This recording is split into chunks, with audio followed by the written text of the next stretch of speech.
part na saging. So, hindi na namin siya nahabol na kainin kaya konti lang kami dito sa bahay. So, himuon natin siya matamis na saging.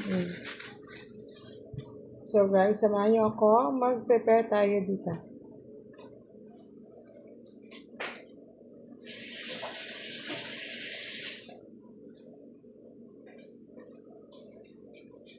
So, naghugas muna ako ng kamay para malinis yung ating trabaho. So, yan. Mag-umpisa na tayo. Gagawin natin itong minatamis na saging dahil hindi na namin maubos siya kainin.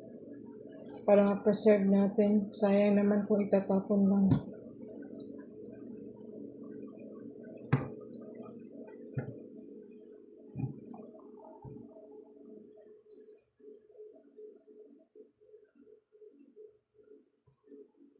Nagawin pa lang ito.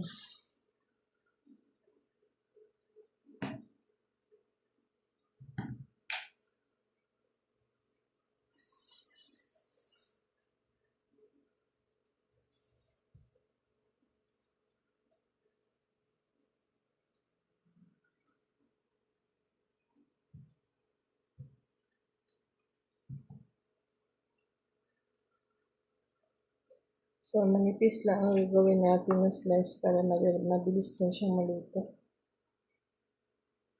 Anyway, lalagyan lang naman ito ng asukal. At i-arnibal natin. Meron kasi kami ditong kapitbahay na sobrang generous every time na uuwi sila sa kanilang farm.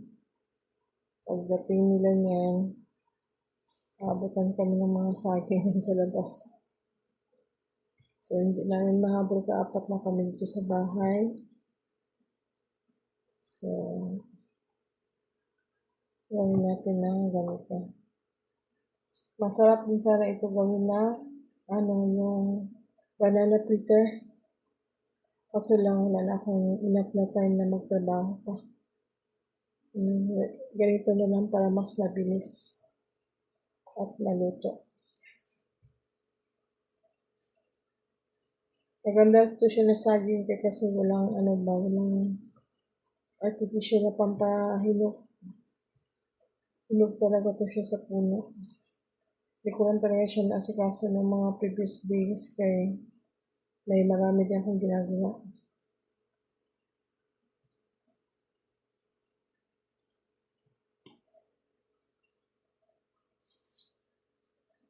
So, yan. Actually, dito mahal din ang saging sa amin. Tapos ako lang kumakain dito sa bahay. So, bihira lang din ako bumibili ng ganito.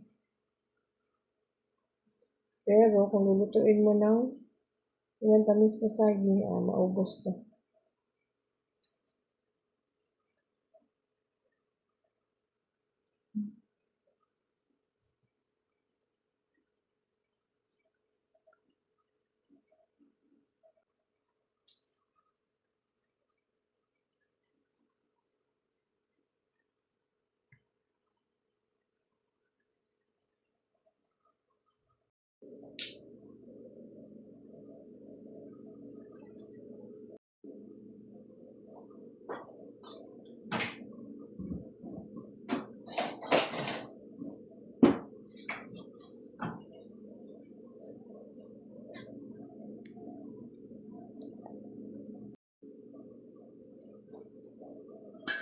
Meron tayo dito lutuan. Meron natin.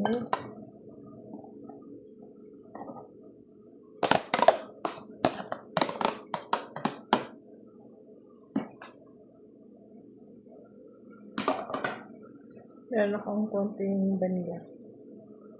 Tatakan ko lang ng konti. At meron din akong kalahating kilo pero hindi natin ito uubusin kay matamis itong saging.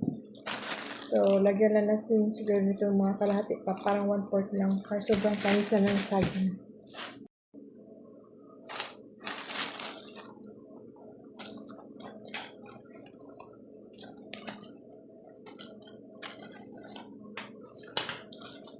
So, budburan lang natin.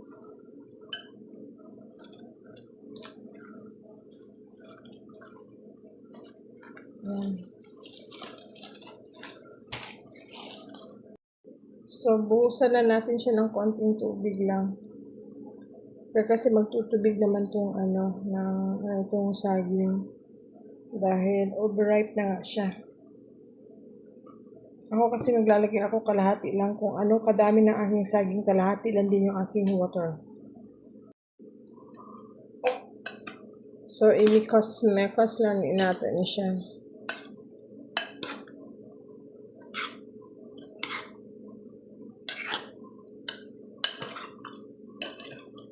Para ka lang naglaga ng saging.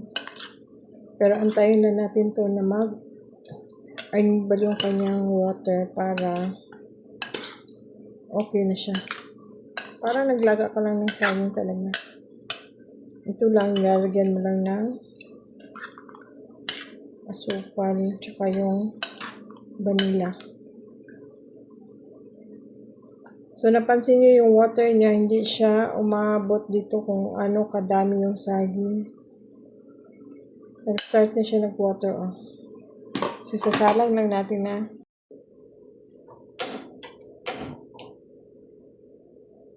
antayin lang natin na kumulo, tapos mag-anibal yung kanyang tubig na may asukal, tapos antayin lang natin siya.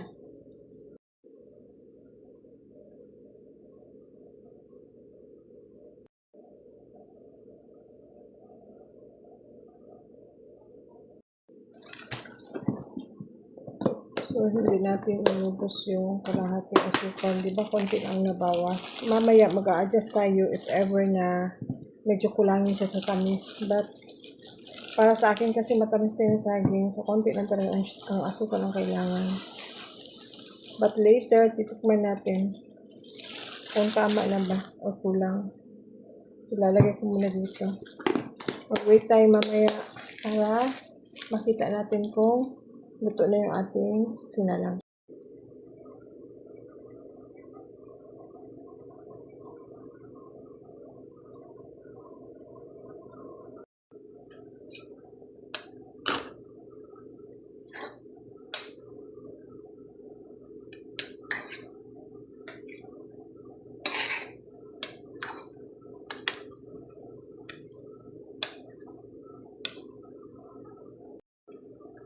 Ito yung plot twist ko dito sa aking minatamis na saging. Nalagyan ko siya ng evaporated milk. If wala kayong evaporated, pwede naman gamitin yung fresh milk if meron kayo. If wala talaga, pwede yung powdered milk. Any kind, any brand, basta powdered milk, pwede rin. Mas masarap din yun. Ang akin kasi dito is available ko is yung aking evaporated milk, so nilagyan ko siya.